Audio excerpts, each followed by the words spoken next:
Did you know that once upon a time, Israel attacked its strongest and closest ally, the United States? And they did it on purpose. I know you've probably never heard about it, but I'm not kidding. This wasn't an accident, misfortune, or even a conspiracy. It was much worse.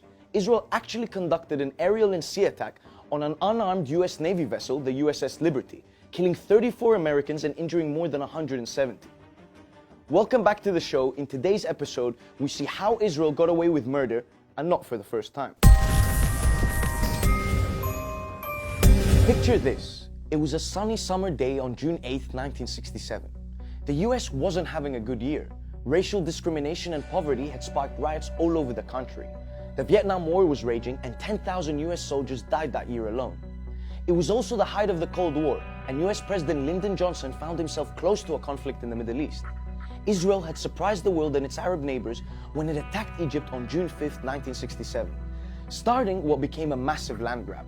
To give you some context here, Arab powers like Egypt and Syria were backed by the Soviet Union, while Israel was backed by the US and Allied powers.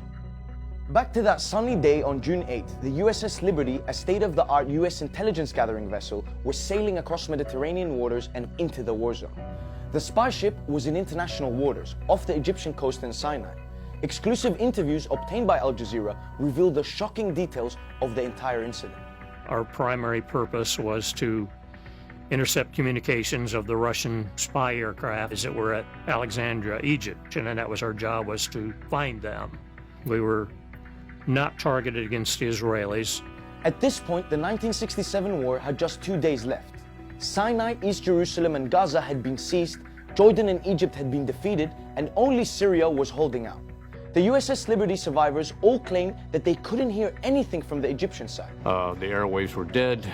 The only voices we did get were those of Israeli or Hebrew, was what we were hearing. Israel owned the land and skies, and the Americans had been identified by their allies. I was listening to the chatter the night before.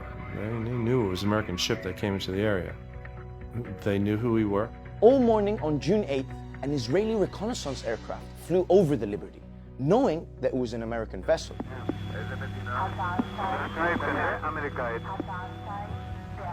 They were slowly lumbering over our ship, and we were waving at them, they were waving at us. And I felt that we were in great shape because they knew who we were. They're our friends. We felt safe. Actually, it was a secure feeling to see them. The Liberty was actually the only sizable vessel in the area that day. The ship even boasted a massive American flag that could be seen from miles away.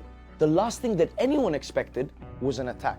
Sun was shining, blue sky, clouds, nice, people sunbathing on the deck. We had lunch, and 5 minutes later maybe, here came the jets, and nobody really knew what was happening until they started firing. Israeli military jets started opening fire at the Liberty. Surviving crew members recount how the Israelis fired rockets at the ship and jammed the signals so the crew couldn't request help, and then proceeded to drop napalm on the unarmed crew.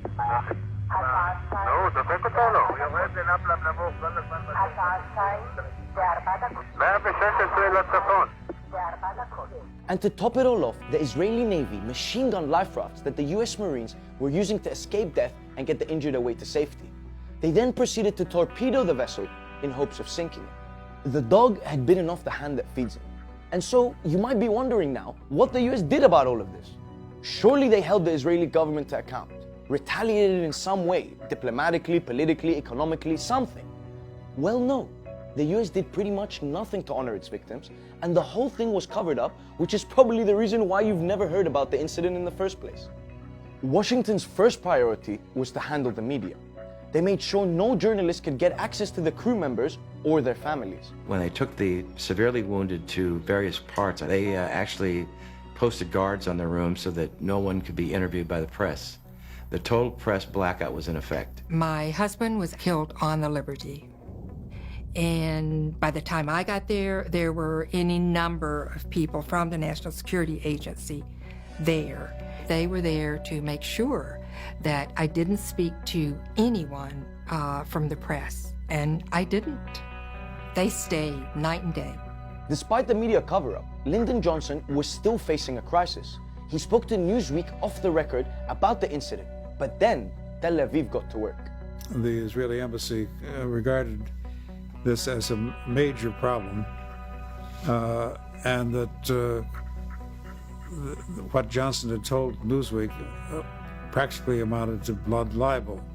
Alleging that he's blood libeling is going to arouse the Jewish donors.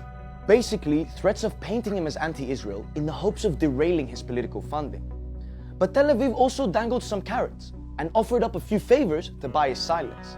At the time, Johnson was facing huge public pressure on the Vietnam War. Prominent Jewish leaders in the US, who were typically vocal in their criticism of the war, turned silent and stopped the Johnson bashing. Leaders in the Jewish community were opposing him on Vietnam, and they were suddenly becoming more silent on Vietnam as the Liberty Crisis moved. And more concretely, Israel provided the US with samples of Soviet-made surface-to-air missiles that were giving them grief in Vietnam. So, to save face, an official inquiry was launched.